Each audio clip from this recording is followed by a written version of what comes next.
ఐపీఎల్లో కూడా honey trap అనేది ఎంట్రీ ఇచ్చిందన్నమాట. అవును, మామూలుగా ఈ హనీ ట్రాప్ అనేది మనం ఎక్కువగా ఆర్మీ విషయంలో వింటూ ఉంటాము. కాకపోతే ఇప్పుడు లేటెస్ట్గా ఇది ఐపీఎల్లో కూడా ఎంట్రీ ఇచ్చింది. లేటెస్ట్గానే ఐపీఎల్కి సంబంధించిన ఒక ఫ్రాంచైజీ అనేది బీసీఐకి ఫిర్యాదు చేసిందన్నమాట. తమ జట్టులోని ఒక ఆటగాడికి సంబంధించిన గర్ల్ ఫ్రెండ్ జట్టు యొక్క విషయాలను బయటికి చెప్తుంది అనే విధంగా బీసీఐకి ఆ జట్టు ఫ్రాంచైజీ ఫిర్యాదు అయితే చేసిందన్నమాట. ఆ వెంటనే బీసీఐ కూడా అప్రమత్తం అయిపోయింది. ఆ జట్టుతో పాటు మిగిలిన అన్ని జట్లకు కూడా ఒక సందేశాన్ని అయితే పంపించిందన్నమాట. మీ జట్టు యొక్క ఆటగాళ్లు హనీ ట్రాప్ లో చిక్కుకునే అవకాశం ఎక్కువగా ఉన్నది, కాబట్టి వాళ్ళందరినీ కూడా జాగ్రత్తగా గమనిస్తూ ఉండండి అంటూ ఒక లెటర్ అయితే రిలీజ్ చేసిందన్నమాట. అయితే ఆ ఆటగాడు ఎవరు, ఆ జట్టు ఏంటిది అనేది తెలియలేదు, కానీ ఒక ఆటగాడికి సంబంధించిన గర్ల్ ఫ్రెండ్ ఆ జట్టుకు సంబంధించిన విషయాలను బయటకు చెప్తా ఉండగా 2 సార్లు ఆమె దొరికిపోయినట్లయితే తెలుస్తా ఉన్నది. అయితే రెండోసారి ఈ విధంగా పట్టుబడిన వెంటనే ఈ విషయాన్ని సదరు ఫ్రాంచైజీ బీసీఐకి అయితే తెలియజేసిందనమాట. అయితే ఐపీఎల్ ఆటగాళ్లను హనీ ట్రాప్ చేయాల్సిన అవసరం ఏముంది అని మీలో కొంతమంది అనుకుంటా ఉండొచ్చు. కాకపోతే ఐపీఎల్ అనేది ఎంత పెద్ద బిజినెస్ చాలా మందికి తెలిసిందే. ఐపీఎల్ అనేది 1000 కోట్ల బిజినెస్. దానిపైన అది సీజన్ జరుగుతున్న ప్రతిసారి కూడా 1000 కోట్ల బెట్టింగ్ అనేది నడుస్తూ ఉంటుంది అనమాట. అయితే ఇంత పెద్ద బిజినెస్ లోకి హనీ ట్రాప్ అనేది ఎంట్రీ ఇవ్వడం పెద్ద షాక్ కాదని మనం చెప్పుకోవచ్చు. అయితే ఈ మధ్య కాలంలోనే బీసీఐ ఆల్రెడీ కొన్ని కన్సర్న్స్ రేజ్ చేసింది. అంటే ఆటగాళ్లకు సంబంధించిన గర్ల్ ఫ్రెండ్స్ ఇష్టం వచ్చినట్టు రూముల్లో వచ్చి ఉంటా ఉన్నారు. అదే విధంగా సదరు ఆటగాళ్లతో కలిసి హోటల్ నుండి వెళ్ళి వాళ్ళ టీం బస్ లోనే గ్రౌండ్ కు వస్తా ఉన్నారు అనే ఉద్దేశం మీద బీసీఐ ఆల్రెడీ కొన్ని కన్సర్న్స్ అనేటివి రేజ్ చేసిందన్నమాట. ఈ విధంగా జరగకుండా చూసుకోండి అనుకుంటూ కూడా ఫ్రాంచైజీలకు ఆల్రెడీ ఒక సందేశాన్ని అయితే పంపించింది. అయినా కూడా ఇటువంటి హనీ ట్రాప్లు అనేటివి జరగడం అనేది ఐపీఎల్ కు ఒక కన్సర్న్ లాగా మారిందని మనం చెప్పుకోవచ్చు. అయితే ఐపీఎల్ లో ఆడుతున్న ఆటగాళ్లలో చాలా మంది స్టార్స్ ఉన్నా కూడా స్టార్స్ కంటే ఎక్కువ కూడా అన్క్యాప్డ్ ఆటగాళ్లు, రూరల్ బ్యాక్గ్రౌండ్ నుండి, హంబుల్ బ్యాక్గ్రౌండ్ నుండి వచ్చిన ఆటగాళ్ళ చాలా మంది ఉంటారు అన్నమాట. అయితే ఇలాంటి వాళ్ళని ట్రాప్ చేయడం చాలా ఈజీ అనేది మన అందరికి తెలిసిందే. అంటే అటువంటి ఆటగాళ్ళు అప్పటి వరకు ఇంత లగ్జరీ లైఫ్ చూసి ఉండరు. ఎందుకంటే ఐపీఎల్ అనేది లగ్జరీ అనేది మన అందరికి తెలిసిందే. 5 స్టార్ హోటళ్ళు, ఫుడ్, అదేవిధంగా స్టే, ఇవన్నీ కూడా చాలా లగ్జరీతో కూడుకున్నవి. కాబట్టి ఇటువంటి ఆటగాళ్లను ట్రాప్ చేసి ఆ ఆటగాళ్ళ రూముల్లోకి రావడం అనేది ఈ హనీ ట్రాప్ కి సంబంధించిన విషయంలో చాలా కీలకంగా మనం చెప్పుకోవచ్చు. ఎందుకు అంటే ఏ ఆటగాడైనా సరే, అంటే ఒక జట్టుకు సంబంధించిన ప్లేయింగ్ 11 అనేది ఆ జట్టులో ఉన్న ఆటగాళ్ళందరికీ మాక్సిమం ముందు రోజే తెలిసే అవకాశాలు ఉంటాయి. అంటే రేపు ఈ జట్టు ఎటువంటి ప్లేయింగ్ 11 తోటి దిగబోతా ఉన్నది అనేది మాక్సిమం ముందు రోజే డిసైడ్ అయిపోతాయి అన్నమాట. ఏదో ఆన్ ద స్పాట్ చేంజ్ చేసే నిర్ణయాలు 100కో 1 ఒక్కటి ఉంటాయని మనం చెప్పుకోవచ్చు.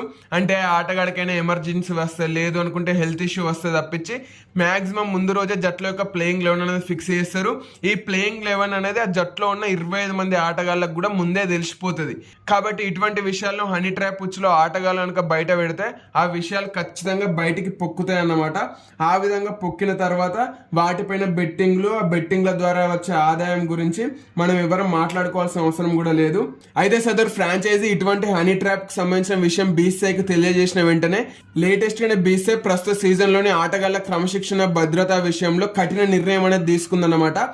ఆటగాళ్లు, సహాయక సిబ్బంది, జట్టు అధికారుల హోటల్ గదుల్లోకి అనధికార వ్యక్తులను నిషేధించిందన్నమాట. అంటే ఆటగాళ్లు స్టే చేసే హోటల్లోకి ఎవరు పడితే వాళ్ళు రాకుండా నిషేధించిందన్నమాట. భద్రతాపరమైన ముప్పు, అదేవిధంగా చట్టపరమైన ఇబ్బందులు రావచ్చనే ఆలోచన కొద్దే బీసీఐ నిర్ణయం తీసుకుందన్నమాట. అయితే ఈ సీజన్లో కొన్ని అవాంఛనీయ సంఘటనలు, ప్రోటోకాల్ ఉల్లంఘనలు బోర్డు అవినీతి నిరోధక విభాగం దృష్టికి రావడంతోనే ఈ ఆదేశాలు అనేటివి జారీ చేసింది బీసీఐ. ఇక మీదట ఏ అతిథి అయినా సరే ఆటగాళ్ల గదుల్లోకి వెళ్ళాలి అంటే ఆ జట్టు మేనేజర్ నుంచి వెళ్ళి ఖచ్చితమైన లిఖిత పూర్వక అనుమతి తీసుకోవాల్సి ఉంటుందని తెలియజేసింది అనమాట.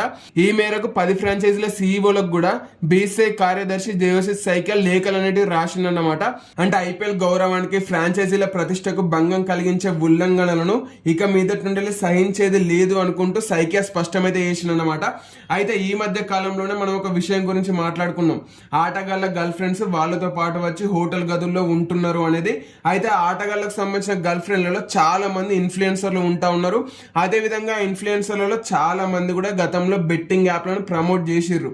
అప్పుడే బీసీఐ ఒక కన్సర్న్ అనేది రేజ్ చేసింది. అంటే ఈ రకమైన వాళ్ళందరూ కూడా వచ్చి ఆటగాళ్లతో పాటు కలిసి ఉంటే ఖచ్చితంగా జట్టుకు సంబంధించిన విషయాలు బయటికి పొక్కే అవకాశం ఉంది అని ముందే బీసీఐ ఊహించిందన్నమాట. అయితే ఇప్పుడు బీసీఐ ఊహించిన మాదిరి జరుగుతూ ఉన్నదన్నమాట. ఆ కారణంగానే ఇక మీదట అనధికారిక వ్యక్తులు ఎవరు కూడా ఆటగాళ్ల గదుల్లోకి వెళ్లకుండా నిర్ణయం అయితే తీసుకుందన్నమాట. అయితే ఇందులో ముఖ్యంగా గర్ల్ ఫ్రెండ్సే ఉన్నారు. అంటే మామూలుగా బీసీఐ ఆటగాళ్ల యొక్క ఫ్యామిలీలను వాళ్ళ రూమ్ కు వెళ్లేందుకు అనుమతి ఇస్తా ఉన్నది. కాకపోతే గర్ల్ ఫ్రెండ్స్ కు మాత్రం అనుమతి అనేది లేదన్నమాట. అయినా కూడా కొంతమంది స్టార్ ఆటగాళ్లు హార్దిక్ పాండ్యా, హర్షదీప్ సింగ్, అదేవిధంగా యశస్వి జైస్వాల్ ఇటువంటి ఆటగాళ్లు వాళ్ళ గర్ల్ ఫ్రెండ్స్ తీసుకొని వచ్చి వాళ్ళ హోటల్ గదుల్లో ఉంచుతా ఉన్నారు. అంటే జట్టు ఎక్కడైతే స్టే చేస్తా ఉన్నదో అక్కడనే. కాకపోతే ఇదే బీసీఐకి కన్సర్న్ గా మారింది.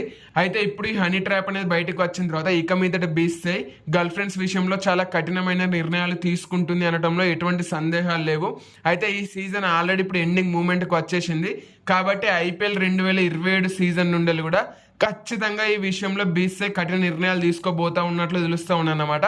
అంటే ఆటగాళ్లు స్టే చేస్తున్న హోటల్లోకి వెళ్ళి సడన్ చెకింగ్లు చేసే అవకాశం ఉన్నట్లు కూడా తెలుస్తా ఉన్నది. అంటే ఆటగాళ్లు ఏ హోటల్లోనైతే స్టే చేస్తా ఉన్నారో అక్కడికి బీసీఐ అధికారులు కొంతమంది వెళ్ళి సడన్ చెకింగ్ చేసే అవకాశం ఉన్నట్లు తెలుస్తా ఉన్నదన్నమాట.